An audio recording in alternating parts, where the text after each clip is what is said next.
Depuis 2 ans, nous vivons avec une pandémie, celle de la Covid. Mais nous ne devons pas oublier que cela fait 40 ans qu'une pandémie, celle du VIH/SIDA, parcourt le monde. Aujourd'hui, nous avons des traitements. Nous avons des traitements même de prévention, avec la PrEP. Nous avons de nouveaux outils de dépistage. Nous avons tout ce qu'il nous faut pour mettre fin à cette épidémie de VIH/SIDA. Simplement, nous manquons encore de moyens. Le Fonds mondial de lutte contre le sida a permis, depuis sa création, le financement de traitements dans les pays du Sud. Il a permis de faire reculer l'épidémie.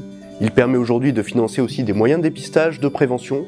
Il a joué un rôle extraordinaire dans le recul de la maladie, dans la baisse de la mortalité et dans le fait qu'aujourd'hui des millions de personnes vivent avec le VIH/SIDA, peuvent vivre avec le VIH/SIDA. Aujourd'hui, il y a encore des centaines de milliers de morts chaque année.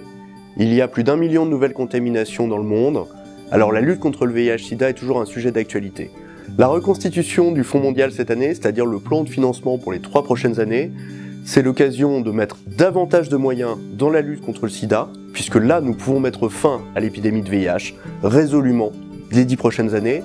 Et lutter contre le sida, c'est lutter contre toutes les autres épidémies, toutes les autres maladies, puisqu'on renforce la capacité des systèmes de santé.